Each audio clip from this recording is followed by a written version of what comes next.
Hello everyone, the guy in the white shirt again. Uh, my name is Dinesh and I go by the Twitter handle FlexDinesh, and I'm gonna pause for a moment here until you all follow me now. Uh, I work at Thinkmill. It's the second round of introductions. We are a team of JavaScript developers. We work with React, Node.js, Java, and everything JavaScript. Do check us out later. We do some cool projects. And before we head into the presentation, I would want to tell a few jokes, all right? And I really hope you all laugh. This is going to be an amazing presentation. Wow, that hurts. Okay. All right. What do you call a sad coffee? No? Depresso. All right, just one more, I promise. Why did the coffee file the police report? It got mugged. Thanks, Dinesh, for your Thomas.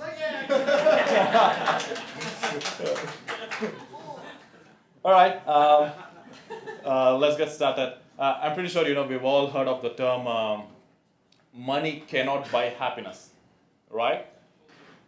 Yeah, but when you translate it in terms of web development, I would like to put it this way: money cannot buy you performance. All right.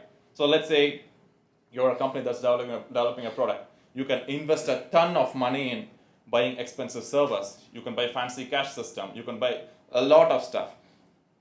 If you're a user, you can invest a lot of money in getting high-end hardware. New latest MacBook Pro, iPhone 11, anyone.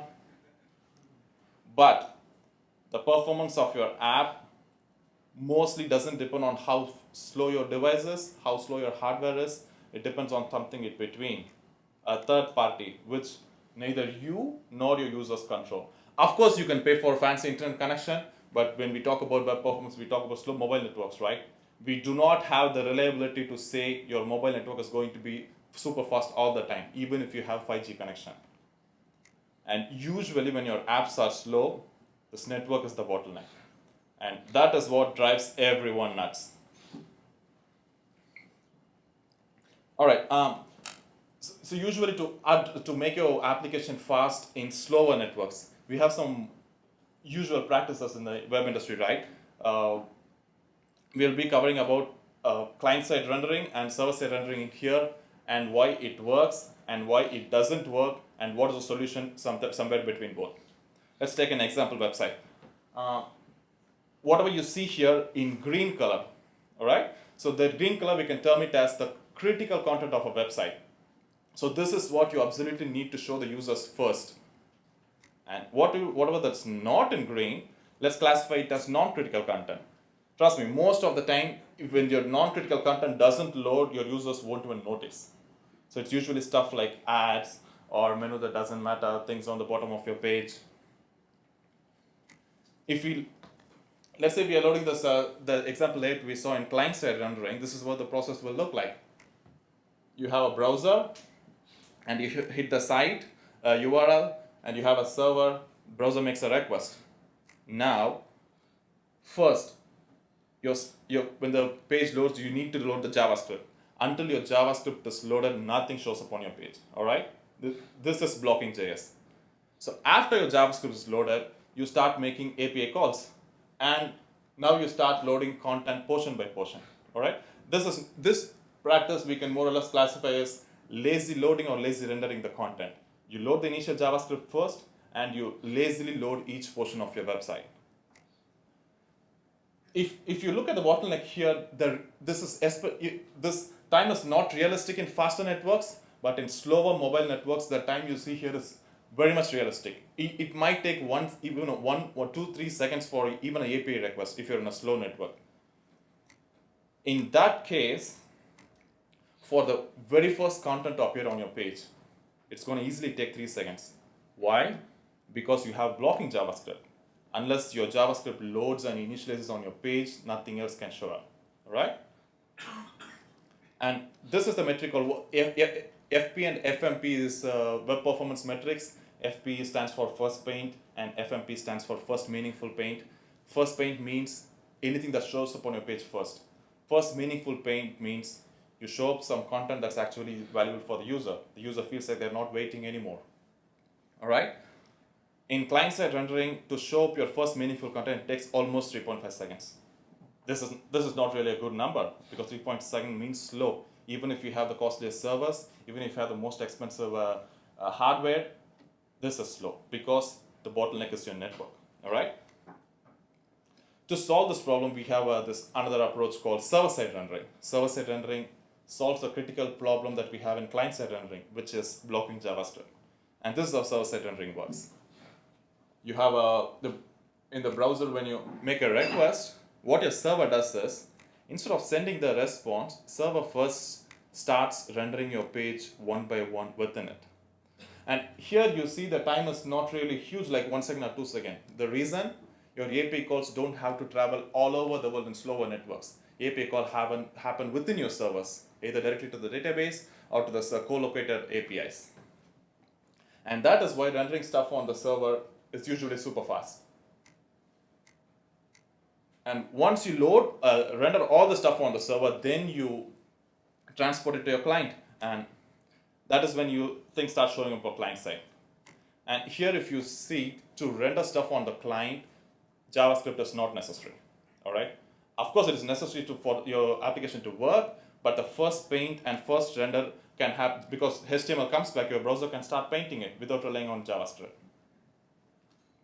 So here you see, for any first content to show up on your page, it is the same time it takes for your server to send the response. Come again. Since essentially the first response is not just portions, it's your whole site, first paint and first meaningful paint, the metrics are pretty much the same.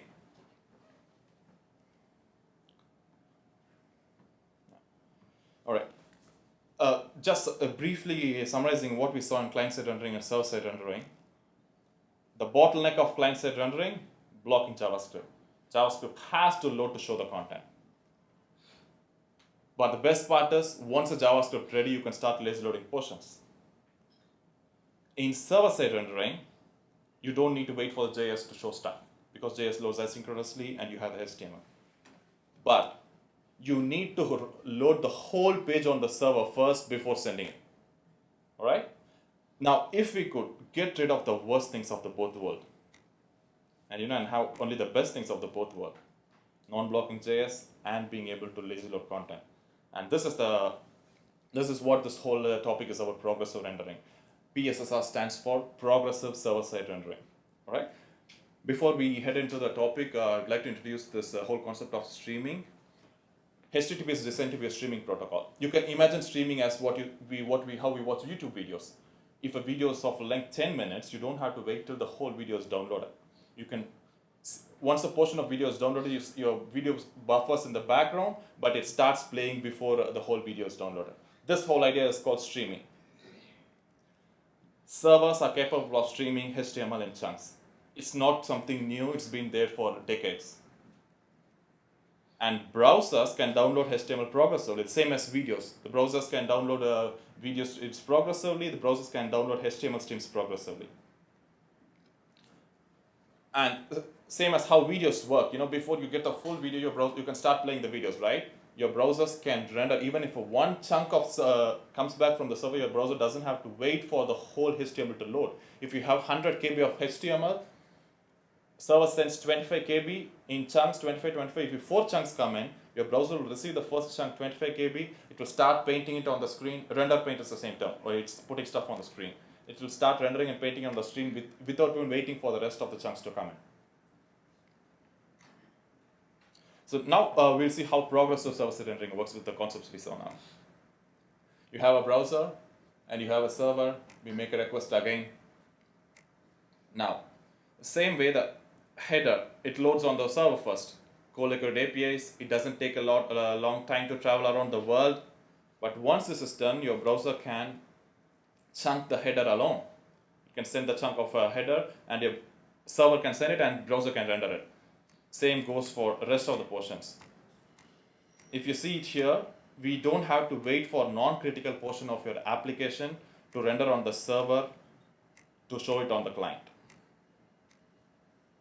And here JavaScript again, as asynchronous. You don't have to wait for JavaScript to load to show something on the browser. So if you look at the metrics here, to show anything on the page, we don't wait for the rest of the content. We have render the critical portion on the server, and we send it to the client. So you can see we came down from 3.5 seconds in client side, and in server side rendering we came down to 1.5 seconds. And the same portion, if you do it with progressive rendering, you can show it in 600 milliseconds.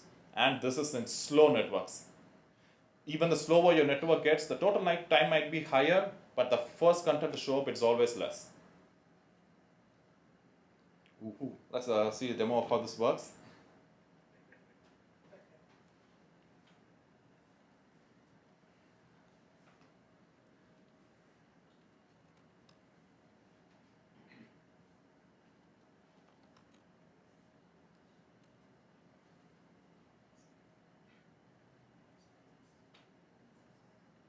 Wow, not brave.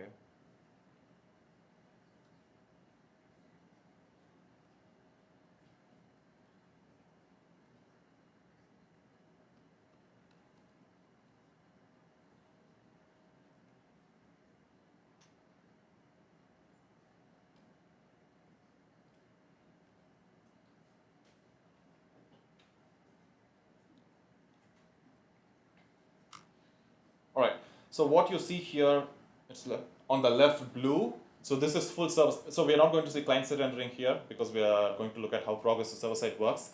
What you see on the blue on the left is server-side rendering. What you see in yellow on the right, it's progressive rendering. It's progressive server-side, okay? I'm gonna show how it works simultaneously.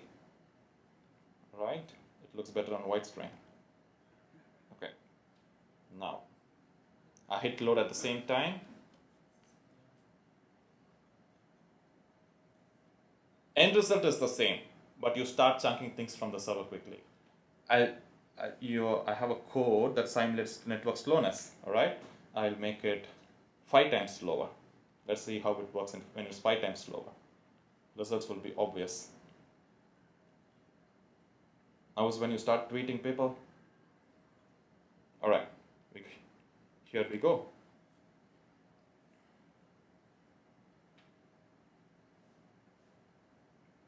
Sorry. Now let's go back to the presentation.